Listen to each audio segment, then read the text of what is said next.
इतने tight tight बच्चे कपड़े पहनते हैं कि झुक ही नहीं सकते। झुके कैसे? क्योंकि झुके तो फटे, इसलिए झुक भी नहीं सकते। जीन्स झुकने ही नहीं देती। इसलिए जितने नौजवान युवक यहाँ बैठे हैं जो जीन्स पहनते छोड़ देना। वैसे आप जानते हो ये जीन्स क्या है?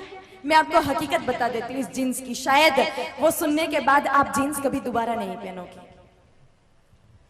इंग्लैंड नाम का देश है, नाम सबने सुना है? इंग्लैंड में सफाई कर्मियों के कपड़े बहुत ज्यादा फटते थे। ये जीन्स कहां से आई उसका इतिहास बता रही हूँ। इंग्लैंड में सफाई कर्मियों के कपड़े वस्त्र बहुत ज्यादा फटते थे। वहां की जो गवर्नमेंट है, वहां की सरकार है, वो सफाई कर्मियों को कपड़े दे देकर थक गई। तब इंग्लैंड सरकार ने, इंग्लैंड गवर्नमेंट ने एक आदेश जारी किया, एक फरमान जारी किया।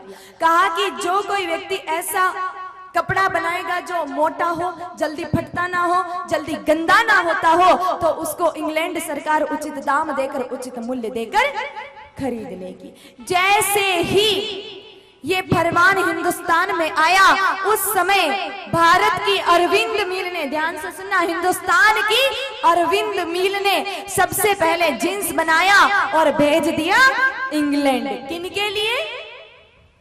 सफाई कर्मियों के लिए, गटर साफ करने वालों के लिए।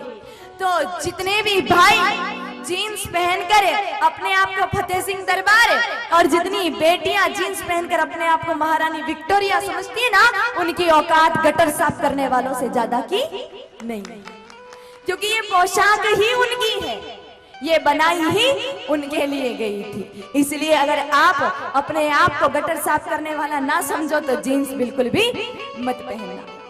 और विडंबना कैसे? लड़के तो पहनते ही पहनते, पर लड़कियां पीछे नहीं है जीन्स पहनने में। लड़कों की जीन्स होती है एडी एडी तक, और लड़कियों की जीन्स होती है घुटने घुटने तक। ऊपर टी शर्ट पहनती है जिसके बाएं स्लीव्स तो होती नहीं, उनको देखकर ऐसा लगता है कि इनकी आस्ती ने कोई उंदरे गुतर कर ले गए। बेटियों को कभी भूल कर भी जीन्स नहीं पहनना चाहिए। एक बार बेटे खुद को गटर साफ करने वाला समझ के पहन ले, कोई बात नहीं, लेकिन बेटियों को नहीं पहनना चाहिए। देखो आज हमारे हिंदुस्तान में बेटियों का अपमान हो रहा है। रोज अखबार उठाकर देखें तो लगभग 70% खबरें हमको बलात्कार की, दुष्कर्म की और छेड़छाड़ की मिलती है। रोज अगर सुबह सुबह टीवी खोल कर देखे तो सुबह सुबह ही दिमाग खराब हो जाता है। इतनी खबरें बलात्कार की, दुष्कर्म की, छेड़छाड़ की आती है। क्यों?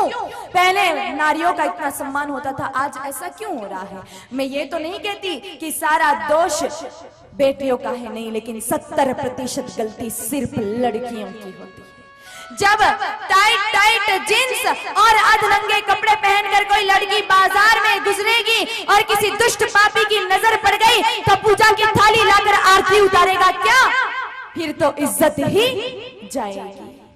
कुछ पढ़े लिखे लोग नहीं मानेंगे, ये 21वीं सदी है, इसमें ऐसा कुछ भी नहीं होता है। लेकिन मेरे भाई बहनों याद रखना, सदी चाहे कैसी भी हो, जमाना चाहे कोई सा भी हो, लेकिन अगर घर के आंगन में आपने भोजन की थाली खुली छोड़ रखी है ना, तो कुत्ता तो मुंह मारेगा ही मारेगा। इसमें कोई सदी या जमाना कुछ नहीं कर सकता।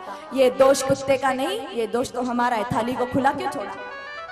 अगर ढक के रखते तो किसी कुत्ते की इतनी औकात नहीं है कि ढक्कन उठा के उसको जूठा कर सके। इसलिए बेटियां अपने वस्त्रों पर थोड़ा विशेष ध्यान दें और